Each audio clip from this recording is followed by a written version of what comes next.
আসসালামু আলাইকুম ওয়া রাহমাতুল্লাহি ওয়া বারাকাতুহু। বিষয় হচ্ছে যে এর আগে আমি একটা ভিডিও পোস্ট করেছিলাম, সেই ভিডিওর কমেন্ট বক্সে অনেকজন অনেক রকম কথা বলছে, খাস করে মৌলবীরা বেশি মনে হচ্ছে। তো ভিডিওটা করেছিলাম যে কোন নবীর স্ত্রীকে বিনা জানাজার নামাজে দাফন করা হয়েছিল। ছাত্রতে বলেছিল যে নবী মুস্তাফা সাল্লাল্লাহু আলাইহি সাল্লামের স্ত্রী হযরতে খাদিজাতুল কুবরা। তো আমি বলেছিলাম সঠিক হয়েছে। তো এই বিষয় নিয়ে ওই আপনার ভিডিওটায় অনেকজন অনেক রকম বলছে যে উত্তরটা সঠিক নয়, কোথায় পেয়েছেন।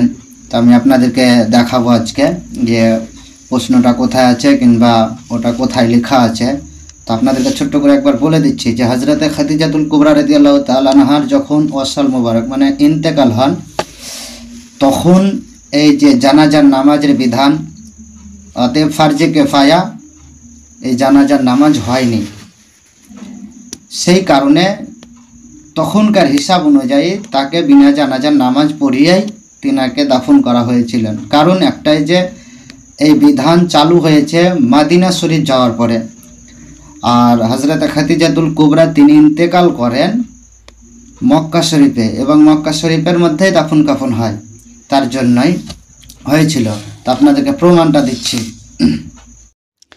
হযরত খাদিজাতুল কুবরা রাদিয়াল্লাহু তাআলা আনহা জানাজা ছাড়াই দাফন হয়েছিলেন, কারণ তার ইন্তেকালের সময় ইসলামী জানাজার নামাজের বিধান চালু হয়নি। ইসলামী এই বিধান পরে নাজিল হয়। জবাব, বিসমিল্লাহির রহমানির রহিম। উম্মুল মুমিনিন हज़रत सय्यदना खादिजातुल कुबरा रज़ियल्लाहु ताला अन्हा की जनाजा मुबारका की नमाज नहीं हुई, क्योंकि जब आप रज़ियल्लाहु ताला अन्हा का वासल हुआ तो उस वक्त नमाज जनाजा की अहकाम नाजिल ही ना हुई थी।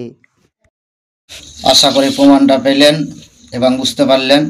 তাই বলবো যে ভিডিওতে কমেন্ট করার আগে আপনারা একটু ভালো মতো দেখবেন যে এই জিনিসটা প্রকৃতই নাকি। যেহেতু ইসলামিক ব্যাপার, তো আপনি হতে পারেন মৌলানা সাহেব, তবে হয়তো আপনার জানা নাই কিংবা হয়তো আপনি অতটা ধ্যান দেননি। তো কমেন্ট করার আগে আপনি গুগলে কিংবা যেগুলো আপনার কিতাব আছে সেই কিতাব থেকে দেখে একটু কমেন্ট করবেন। কারণ 5 জন দেখবে, আপনি যদি নিজে আলেম হয়ে ওইসব কমেন্ট করেন, পাবলিক মানুষ ওনারা দেখবেন, দেখার পরে ওনারাই হয়তো বিভ্রান্ততে পড়বে। তাই বলছি যে আপনারা কমেন্ট করার আগে জিনিসটা ভালো মতো যাচাই করবেন, করে কমেন্ট করবেন। আশা করি আপনাদেরকে বোঝাতে পেরেছি। যদি আমার বলাতে কষ্ট পেয়ে